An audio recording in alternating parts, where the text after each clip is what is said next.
Hi, I'm JJ. Welcome back. I'm going to do my February reading wrap up. My reading was really different in February because not only was it kind of limited because of the Olympics and watching Unrivaled, which is women's professional 3-on-3 basketball, but also a lot of my choices this month were almost taken from me in a way because I always put the books that I've been wanting to read on hold at the library, but they're always like several months out, and I don't know when they're going to come in.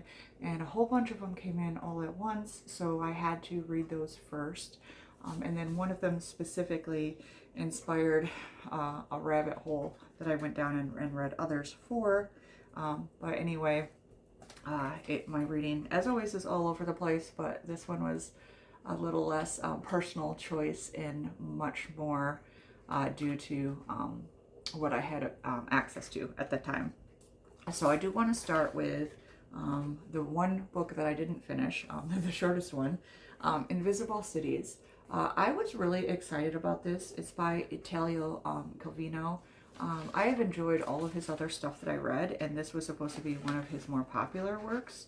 And it's basically a historical, fiction type of thing. It takes place between Marco Polo and Kublai Khan. And so Marco Polo tells the emperor that there are so many amazing cities that he's traveled to, and it turns out that all of them are just different ways of describing his home town in Venice. But I wasn't at all interested in it. Like, at first it was kind of interesting, like the way that he was describing them, but then it got very boring for me. I might, pick it up eventually. I didn't even get very far in it. I got like 28 pages into it, and it's still like just over 100 more, but I didn't like it at all. And so I don't know if I'll give it a chance or not. The next one that I read, because it was the Olympics and also Valentine's Day, I read a romance that also includes sports. So All's Fair in Love and Field Hockey by Kit Rosewater. And this is a sapphic romance. And it's two rival field hockey players. And it has been her life forever because her mom died when she was young. And that her mother didn't get a chance to continue on with her sport, and she was supposed to be doing great things. So her daughter feels like she has to follow her mother's unachieved dreams, go to the same school, play the same position, all this different stuff.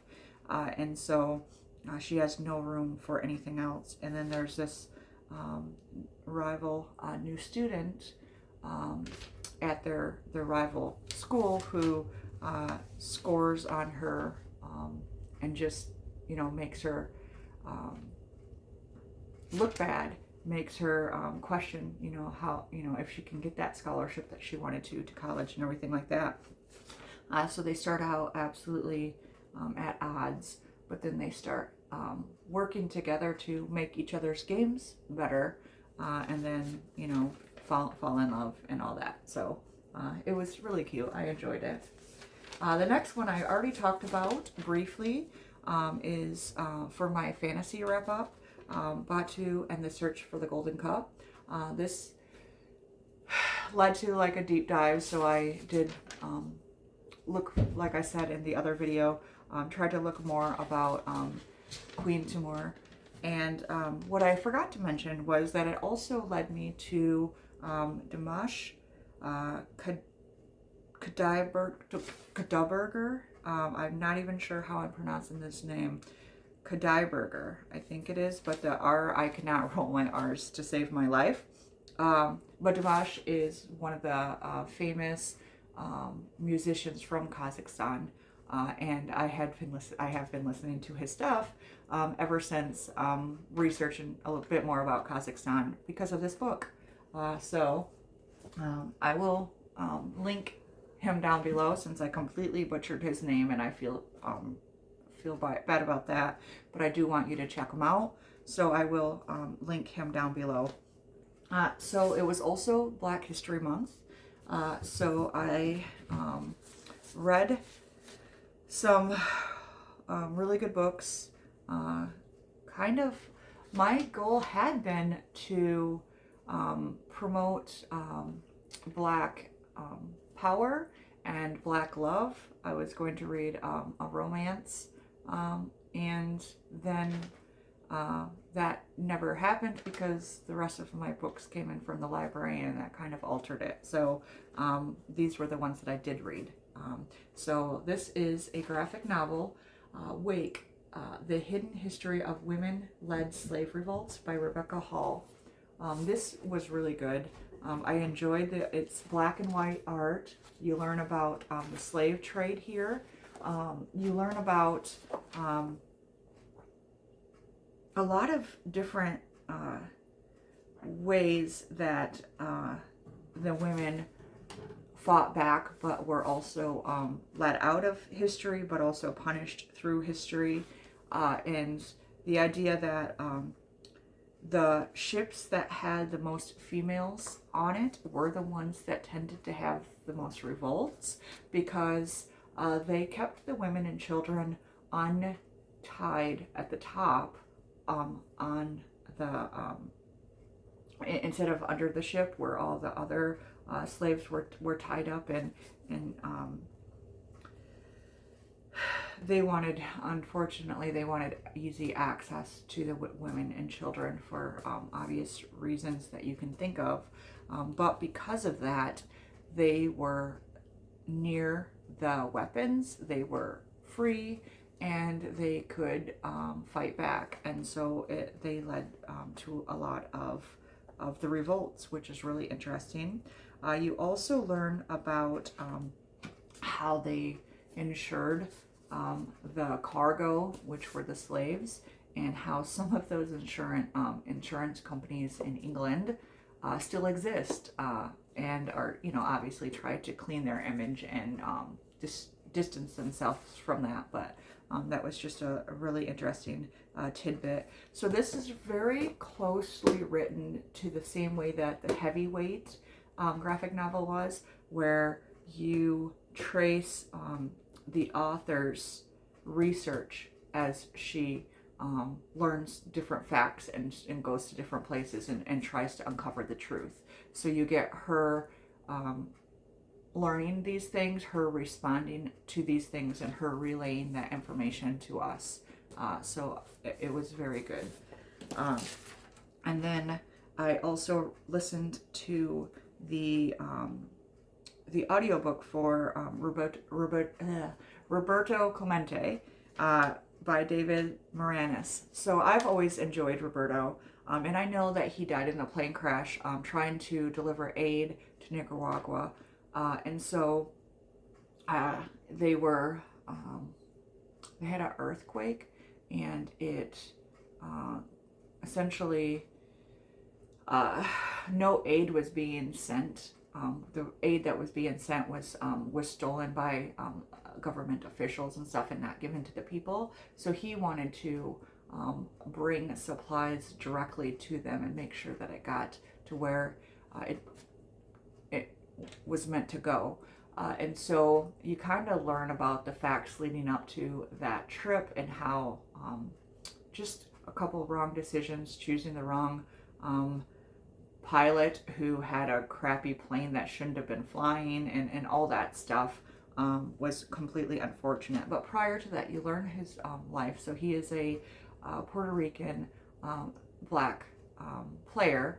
He was a baseball player, always played primarily for the Pittsburgh Pirates, and he was a phenom in Puerto Rico, and then got to come up and be drafted, and how he was not only black in a time where people didn't want a lot of, black players. You did have the rise, like he played along with Willie Mays and stuff, but it didn't mean that the fans were good, and it did not mean that the players and stuff all accepted other black players. But he was also Spanish speaking, and so that separated him even more from his teammates. And one thing I didn't realize about him was that when he was traveled from town to town to play, he visited the hospitals of sick kids, and he was really popular with his fans because he went out and put himself out there, because that was the only place he felt like he belonged, since he didn't feel for sure like he belonged with his own teammates. And then you also got to learn and see how great he was. I always had watched clips and stuff of how he could throw from right field to home plate, or get people out at third and stuff like that. And so he was really good. He was admitted to the Baseball Hall of Fame right after, like a year after he died, rather than waiting the certain amount of time that you're supposed to wait to be able to be inducted. He was able, before he died, to reach 3,000 hits, which only 10 people prior to him had made that happen. And then he was also really, like I said, not only a really great hitter, but he was a great at defense. So he kept getting a Golden Glove Award for his defense. He also won the World Series twice, and you get to kind of hear about how those games went and his contributions to that. So I already really enjoy everything I knew about Clemente, but this really made me appreciate and respect him even more. And then I also listened to The Zorg by Siddharth Kara. And so he also wrote Cobalt Red, which is about the Dominican Republic of the Democratic Republic of Congo, and the slavery there involving the mines and stuff, trying to get cobalt out. It's a really great book, really hard to read because of what they're doing to the people there in the Congo. And then the Zorg that he wrote is about a slave ship that, man, this was hard. There's this slave ship, and he traces first kind of like the elements of slavery, the beginnings of it, how England got into the slave trade and all that stuff. So you kind of get, that more history aspect of it. But this ship was going to the Caribbean and basically missed their landing in one of the islands and were out in the water and stranded, kind of lost. And so they run out of water. They started to be scared of starving, of dying because of thirst. So they started basically just throwing off slaves. They killed over half, or around half, of the cargo on the ship. They called it cargo, and that's important here. That's not me calling the slaves cargo, but they threw off a whole bunch of first the women and children, the sick men, and all that stuff. And the importance here is when they returned to their port, they were actually had to go to trial because of insurance fraud, because it came out that they didn't have like the healthiest, in their opinion, cargo, or they didn't want to deal with it. They came up with an idea that they were just going to, if they couldn't make enough money off of the people because they were, too sick, malnourished, all that stuff, then they would get the full cost of them by claiming that, they lost the cargo at sea. And it is absolutely disgusting that that's how they thought, and that they could just claim money on people's lives by treating them like just regular cargo. But that is what opened the eyes to how horrific slavery was, and started the spread of abolition of slavery. So they finally saw firsthand, or at least they finally allowed themselves to see the horrors that came from enslaved treatment, the treatment of enslaved people. And so then this led to a student who wrote a paper to try to win an award about, he wrote in favor of abolition, and it kind of jump-started that abolition movement. So some very fascinating stuff. I forget his first name, but I believe his last name was Clarkson. And so everybody was talking about this specific trial, and started to look into what was really going on within the slave trade. And it was also the first time where people boycotted. So women boycotted sugar in order to say, because you need slaves to produce their sugar, to do all that. And so that was their way of standing up and saying that we don't agree with this, we want it to stop, we won't even eat the products that that are requiring you to get these enslaved people. So it was very informational, very well written. I read 2 of his books so far, and both of them have been brilliant. So I will be reading more of his stuff when he comes out. So the Zorg just came out at the end of last year, so it had been on my list, and I finally was able to get it. And then another one that I read, The Badass Librarians of Timbuktu by Joshua Hammer, and that is, it is about the librarians in Mali who tried to save the most precious manuscripts once Al-Qaeda came and was occupying their city, their country, and they were scared that they would then go for manuscripts, like I say in all of my more recent posts, when we're talking about book burning, book banning, destruction of that knowledge. It goes hand in hand with the idea that these manuscripts were only important because they were historically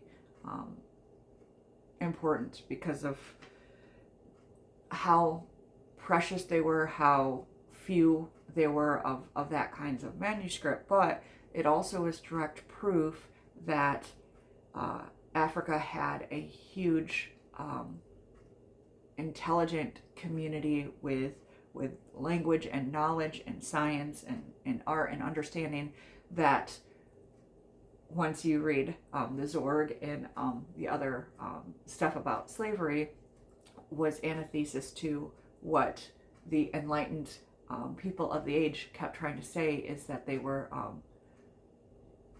basically subhuman, and so they couldn't, in any way have this rich vastness of knowledge. They couldn't have a library, they couldn't have this art, which I had read Loot, which was about British looting Africa of their art, and then Africans themselves going to these foreign museums and finding that their ancestors created such beautiful art so long ago that they were never told about because they kept being told that they were not good enough, and you know, they would have never been able to create something like that. And so it's very important, and that's what these librarians risk everything to try to bring that to light, to try to keep that in their country rather than have it either be burned or exploited, and just understanding how important the past is, how important knowledge is, how important ideas and books are. It was really good, and it kind of hit on all the other stuff that I had read recently, like I had just talked about.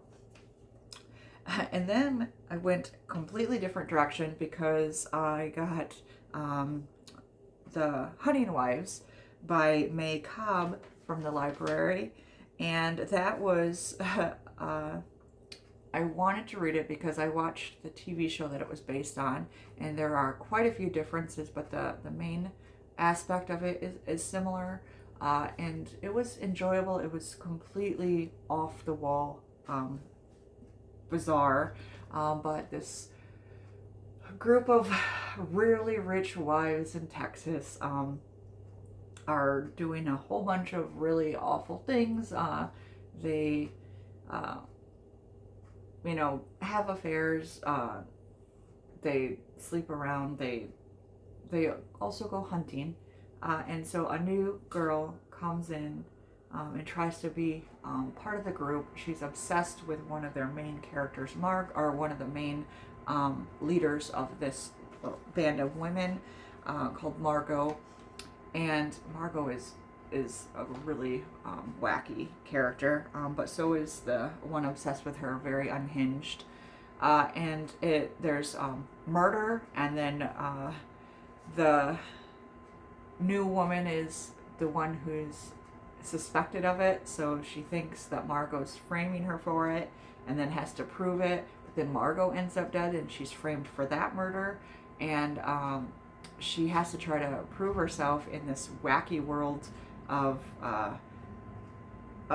women, and it was entertaining. It was fun, and then I read or listened to Havisham by Ronald Frame, and this is a retelling, basically a prequel to Great Expectations with Miss Havisham, and you kind of get to learn how she became almost the villain in Great Expectations, where she is anti-men. She is crazy and still wearing her wedding gown, having been left at the altar, and she just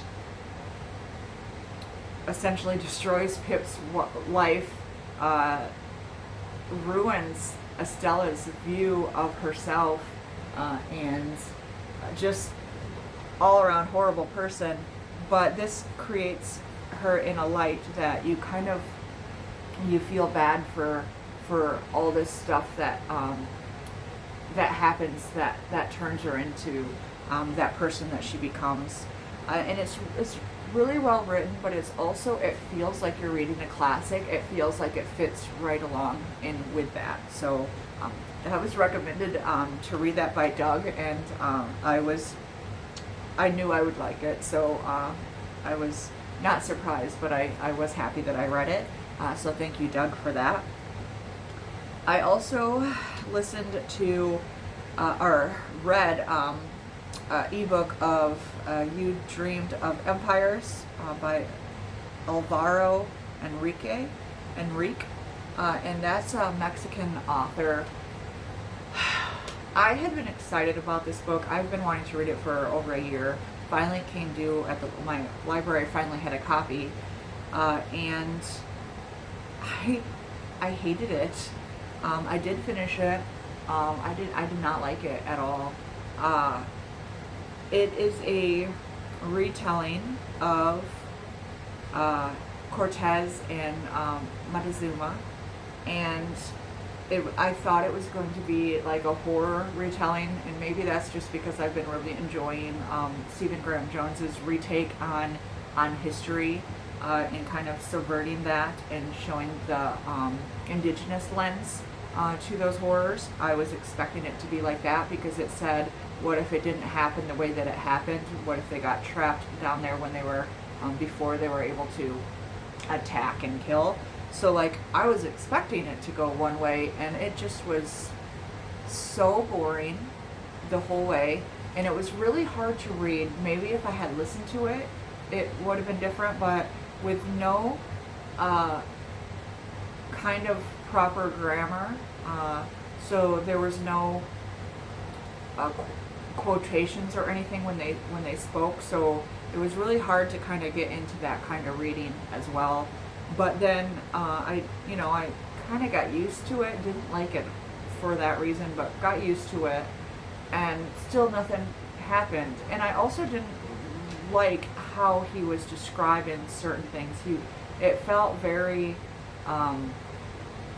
like there was the way that they treated one of the women who was a translator, the abuse that she endured. It was just so matter of fact. It was almost disturbing that it just was like, and this happened, and just the choice for the words and how crude it was at times. I didn't like it.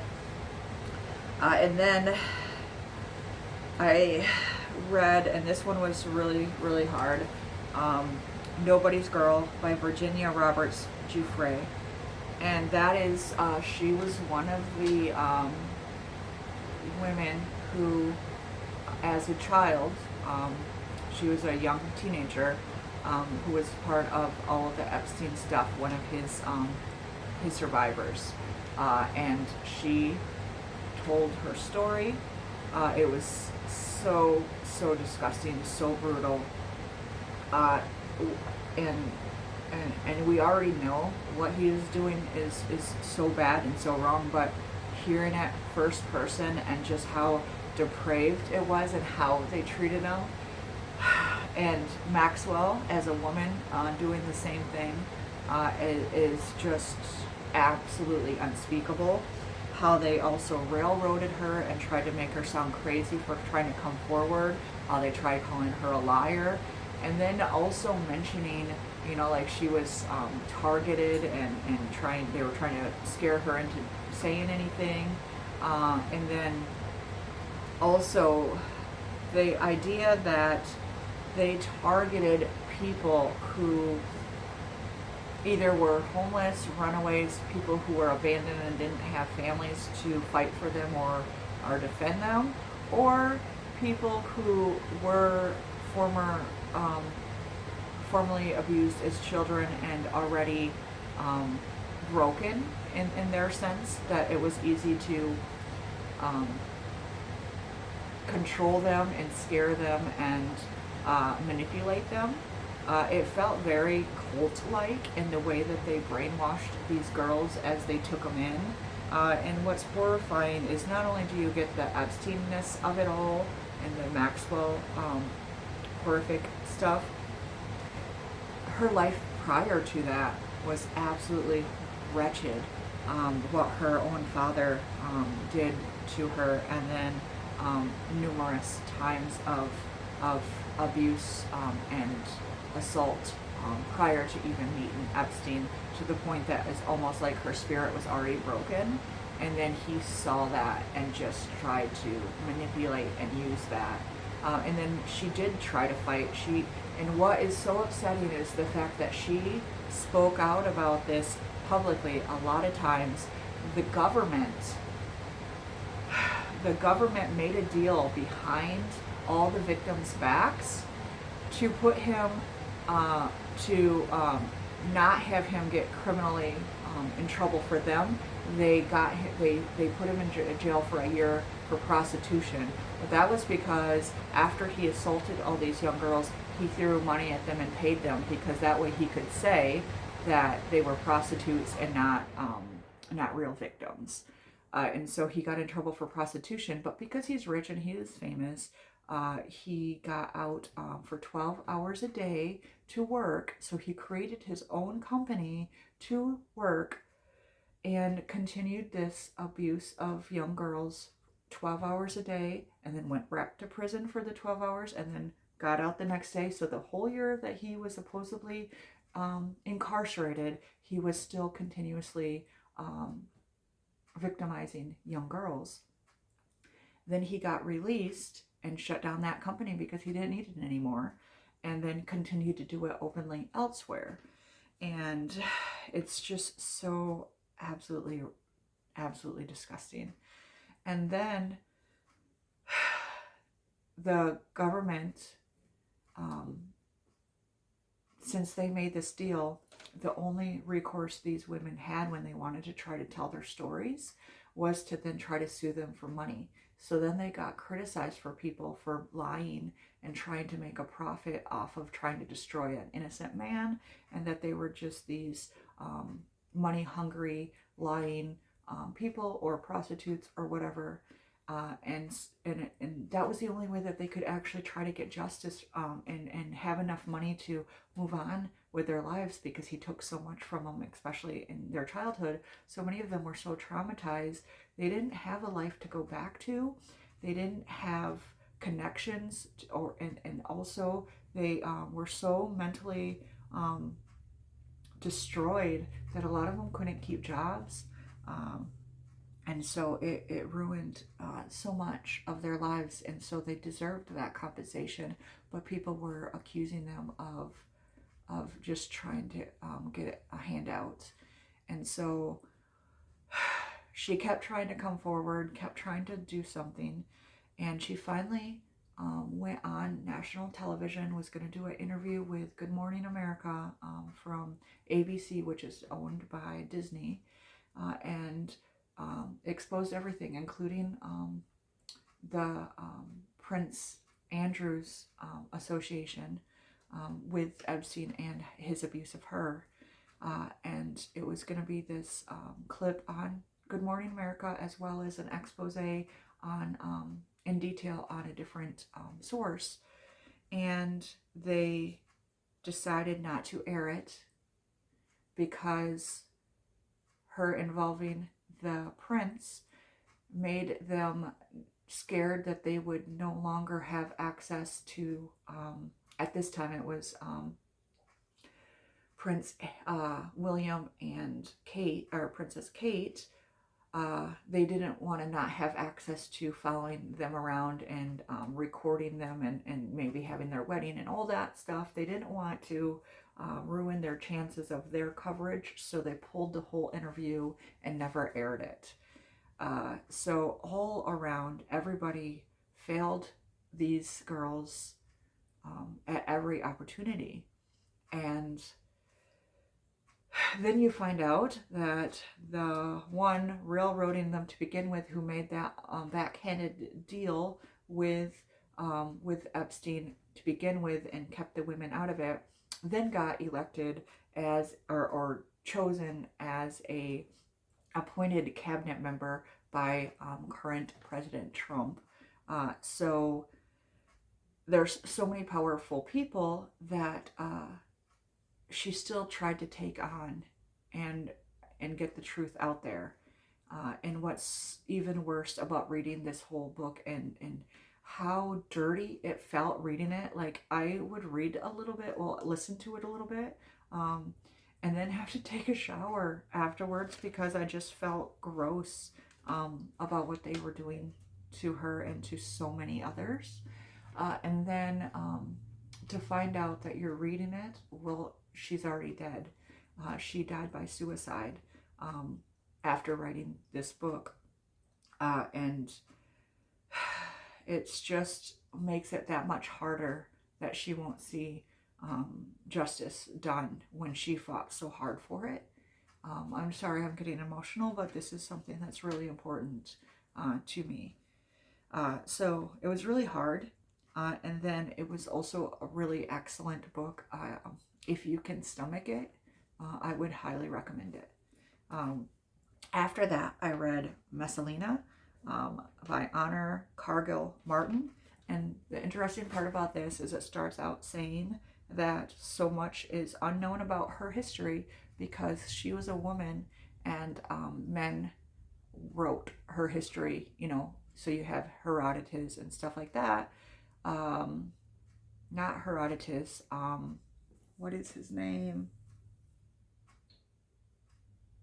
I don't remember. I got distracted. But you have these people who are writing about her, and I think it was Josephus actually, who hate her. And there was numerous people who called her all kinds of names, basically victimized her, called her a prostitute as well. And it was interesting because you get the Caligula aspect of her. She married Claudius when Caligula was still alive. And then he got killed and Claudius took power, so she became empress. And she was one of the first in that role after Livia. And so women weren't allowed to have that much power, and she was so young, and she had to try to keep her autonomy, keep her children in the line of succession. And then you get her reign with Claudius, how it was a lot, hearsay, things were morphed into perhaps not as bad as what she really was. And then it goes on further till you get to Agrippina basically taking over, and you kind of get that rivalry. And it was really interesting because I had just read Agrippina the month before, and it was fun to kind of compare and contrast these two, whereas she was basically despicable and they hated her. They hated her for her promiscuity and all that stuff, but also they hated Agrippina because she wielded power like a man, very much like Elizabeth I was always told. So they hated them for completely different reasons, but they still hated them because they were women and they were powerful women. So they were written by men. And so reading that about, first century women treatment and all the rumors and all the ways that they are trying to destroy their character, and then reading that right after Nobody's Girl, where it's still doing it but worse, was a really interesting kind of comparison and contrasting of how little and how much has changed throughout history when it comes to women. But that was the only one that I read this month for Historathon, so I'm not going to do it separately, but it was an excellent book. I liked that one even better than Agrippina because it was not written, I didn't fully like the way Agrippina was written. I didn't appreciate the humor and stuff that she tried to include within it. I felt that like this one was more grounded and really interestingly written. You kind of get a bigger aspect of it. You get a lot of Agrippina in there as well. But also you kind of get her almost reclaiming Messalina's story at the end and saying one of the things that she's famous for is marrying someone when she was already married to Claudius, and that's kind of what was her downfall. And then she kind of flips that, and the author does, and shows what was probably the more accurate depiction of what happened and how it got morphed into making her this villainess that history has made her throughout all time. And there was a lot of mentions of her in the last, kind of the epilogue aspect of it, where what her myth became. And so how we get to see her different portrayals throughout history after the fact. And there was a lot of plays in there and art that I want to check out that was inspired about Messalina. The plays and stuff also actually still took the horrific viewpoint of her. And, I had already read I, Claudius, and that was a significant part of her. She was still like villainized, but in a way, not nearly as much as the rest of history has, which is saying a lot. So that was really a really good read, and I would recommend it. And then I also, that led me down the rabbit hole to more women's rights. And so from Yemen, I read I Am Najud, Age 10 and Divorced by Najud Ali and Delphine Minoy. And that is the telling of a girl who was married off by her family because her family didn't have a lot of money, and to somebody 3 times her age. And she walked into a courthouse, demanded to see a judge, and asked for a divorce, and had these people fighting for her against a system that had been in place for a long time. And so she actively stood up and gave herself power, but also power for other girls who had been through what she was. This could have been very harrowing to read, and it still was, but it wasn't in the brutal detail that Nobody's Girl was. It didn't make you cringe as much, because it was still told with this hopefulness, because it was a fight and this young girl was fighting. And it's horrible that a young girl had to do that, and she was only 10 when she did, but it felt more empowering than just draining and emotionally devastating. And so she fought, and it turns out that in Yemen, and at the time, so she fought in 2008, I believe. And so over half of the women that were married in Yemen were under the age of 18 when they got married. And so she fought a whole system that this was the norm. And as she's fighting and she's trying to come to terms and like forgive her father, trying to understand what happened and how you can, sell your own daughter, essentially. And it turns out that her own sisters had also been abused by just random strangers, and then in sense of honor were forced to then marry at a young age to try to not bring shame to the family. And how Najud standing up brought dishonor and shame to her family. Her dad in particular was ungrateful and hated her for that. But her sister confided in her about what she had gone through, and thanked her essentially for standing up, but also apologized for not being able to prevent what happened to her. And it was also really good. It's a very short, I think the whole audiobook was only like 4 hours or just over. So it didn't have that time to have you just sit in that devastation. It just kind of moved along quite well. It was actually very well written. You can tell she had helped in it, but the way that she described her childhood and her country, and there was still so much respect and beautifulness to it. It was really well done. So those are the ones that I read in February. For March, I do plan to, I have a video that I already filmed that I'll be posting next week. That's about kind of a discussion, and it kind of traces those through lines that I already discussed with Nobody's Girl and Messalina, and kind of does a broad overview more so of women's history and kind of those things. So it's a discussion. It's about an hour video, so I'm warning you in advance that you'll go down some rabbit holes with me. So I'm going to read a lot of women work, women's history stuff in March for Women's History Month. But I also want to read, there is March of the Mammoths, and I plan to finally start Black Lamb, Gray Falcon by Rebecca West. And then there's also one that I wanted to do. I can't remember if it's Last Train to Pakistan or just Train to Pakistan. and it's about the partition and the ghost train that basically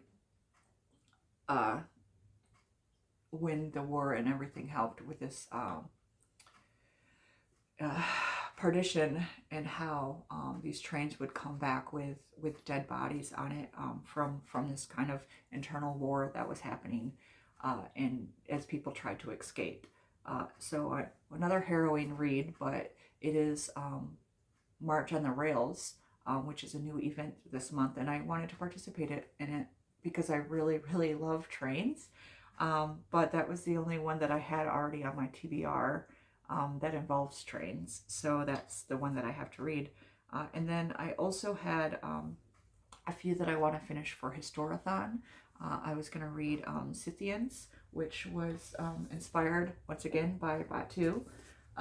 So I'll read the history of the Scythians, but also I have to finish Pontius Pilate, the biography